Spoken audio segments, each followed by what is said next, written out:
Raphaël Ibanez, l'ancien talonneur, n'a pas du tout apprécié le manque de combativité de ses hommes la semaine dernière à Brive. Les Bordelais étaient donc priés d'en découdre et d'aller au combat face à cette équipe castraise des champions de France qui vont particulièrement attaquer bien cette rencontre avec ce petit coup de pied par-dessus de Rémi Thalès, les castrés en blanc, et ce rebond qui trompe Baye et Cabane, mais pas la vigilance d'Aini Adams qui sauve son camp sur cette action. On joue depuis 2 minutes seulement et déjà une occasion d'essai. Castres manque alors de réussite dans le jeu courant, mais ouvre la marque sur pénalité grâce à Geoffrey Palis. Le CO mène 3-0. Bordeaux, de son côté, tarde à entrer dans le match, mais les castrés en défense commettent beaucoup trop de fautes, surtout dans les rugs, dans cette zone de combat où justement les Bordelais vont réussir petit à petit à revenir. Monsieur Berdos ici siffle une pénalité. Pierre Bernard à 50 mètres ne tremble pas et réussit à passer cette pénalité. L'ancien castré doublera même la mise quelques minutes plus tard et Bordeaux alors prend l'avantage 6-3. Mise en confiance peut-être, Aveillé bien se lance à l'attaque. Il attaque ici justement la ligne. Relais avec Delboulbès qui allonge sa passe, mais Max Evans, l'ailier castré, se saisit de ce ballon, il prolonge au pied, duel de buteur, duel d'ailier, duel de coureur, duel de rapide, et c'est finalement Blair Connor avec un petit peu de réussite ici qui sauve son camp. Castres encore malheureux revient tout de même à 6-6 puis à 9 partout, mais Bordeaux s'impose enfin dans le combat et obtient une mêlée ô combien importante ici sur cette mêlée castraise, une pénalité sifflée contre Yannick Forestier. Monsieur Berdos a pris ses responsabilités, la mêlée béglaise domine enfin les débats, un bel effort récompensé par Pierre Bernard qui permettent aux joueurs bordelais de mener 12-9 à la mi-temps.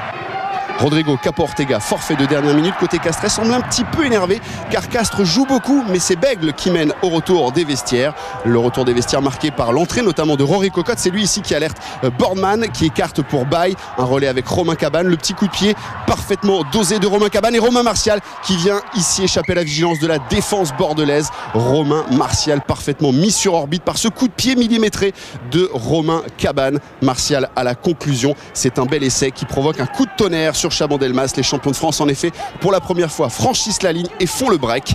Palis, le buteur, ratera la transformation, mais Castres alors prend le large et mène 17-12.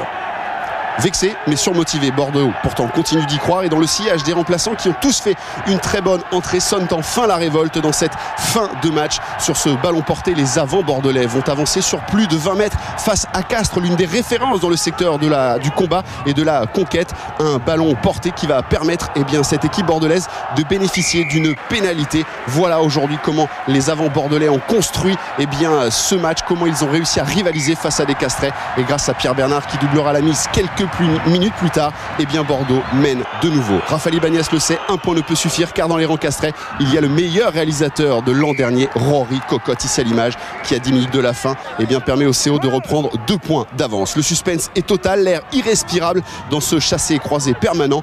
Bordeaux qui ne peut accepter la défaite jette alors ses dernières forces dans la bataille et Pierre Bernard sans trembler ici passe ce drop, celui peut-être de la victoire. C'est en tout cas ce que croient et ce que veulent croire les supporters car il reste moins de 5 minutes à jouer, 5 minutes suffisantes pour laisser à Castres le soin de se procurer une dernière occasion. Kirkpatrick ici qui retrouve intérieur Anthony Classen, le troisième ligne lève les yeux pour Rory Cocotte qui n'a plus qu'à s'offrir une longue ligne droite pour aller peut-être marquer l'essai de la victoire, à moins qu'ici Taliboula ne revienne de pratiquement nulle part.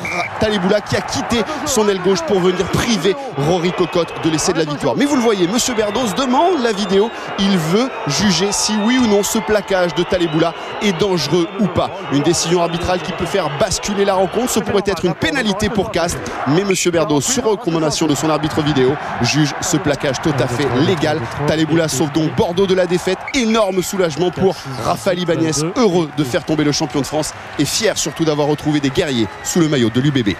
C'est vrai que cette fin de match a apporté beaucoup d'émotions puisqu'on aurait pu mieux le contrôler et il a fallu beaucoup d'abnégation de la part des joueurs, bravo à eux parce que c'était loin d'être évident aujourd'hui, beaucoup d'imprécisions dans l'entrejeu, beaucoup de fautes et puis quand même la réussite au bout avec un super Pierre Bernard.